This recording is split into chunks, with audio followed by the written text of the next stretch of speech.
We're going to be going over all the things sleep. I'm going to recap some of the announcements there that I gave you guys yesterday, I believe, on our sleep challenge because it's October now. And that means we do throughout the year, we do a bunch of different challenges for having people make better and better choices throughout the year. We're really going to dive into all things sleep pretty heavily here because people, as you'll see, um, do all the wrong things to set themselves up to have poor nights of sleep, which that's why a lot of these things are super important. But for our very first, basically, slide of the day, which is this sleep deprivation. And I mean, for a lot of the causal factors here, yes, some of them may be you may have just had a kid and now that's keeping you up. But that's not everybody. There's a lot of reasons that people can have sleep deprivation or a lack of sleep there. Sometimes, though, and even more common than not, than the newborn babies, it's that you're intentionally staying up too late. So that's not good. And there's people that, maybe trying to get good sleep and go to bed on time, but then they can't fall asleep. So we'll cover those types of individuals too. But cool in the fact that when you don't get enough sleep, it is detrimental to your well being. And just 24 hours of sleep, you can compare somebody to having a blood alcohol level of zero point 0.1, which this is way beyond the legal limit in most states. So it's very important and why I wanted to get into this here today because I mean, I've been in grad school, I've had my fair share of late nights, and you feel horrible the next day. And now you start to lose out on things like brain function too, because sleep deprivation it's not just like for the cellular repair and the rebuilding and all the healing that takes place. It is very much needed for your brain and to have normal function throughout the day and not have, crazy symptoms and things. A lot of people don't realize that we see cortisol elevate in stress hormones and things, but also you'll be more irritable.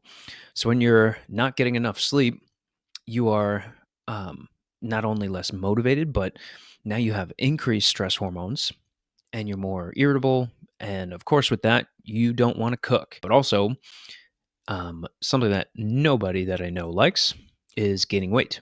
So, of course, with that high cortisol, we're going to get some sugar cravings. And you'll see that start to turn into weight gain. Also, elevated cancer risks too here. And of course, with sleep, we get a ton of cellular repair that takes place when you are sleeping enough because there is a large immune response that happens there, as well as largely melatonin having a big factor in delivering antioxidants, which help prevent things like this. A good night of sleep, and what this looks like, is really 4 to 5 full sleep cycles. So, people, please realize that we all need sleep. Um, and women actually need more sleep than men do, which people typically think it's the other way around. But so that women can build up enough hormonal reserves, this is super important that you're at least getting 8. I mean, you could get away with 8 as a female, but you should be aiming for 9 to 10. And for guys here, we could get away with 6 or 7, but we should be shooting for 8 because, I mean, you can't get that many REM cycles in if you're going less than that. Well, your overall quality of life for one reason, and we have important immune responses that take place overnight. So have you ever noticed that um, when you get sick, you want to be in bed all day? You're really tired. Your body's like, "Hey, sit the heck down. Get your butt in bed because in order to do all this healing, in order to get you back to 100%, we need to shut you down for a minute there."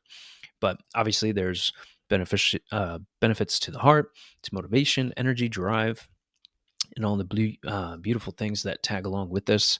So, super important stuff. So, with our physiology of sleep, we got, again, lack of sleep. We're going to see several things affected here.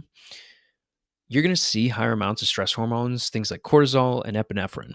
And even a reduction in melatonin production here, because melatonin and cortisol, which you'll see in a minute, have an inverse relationship.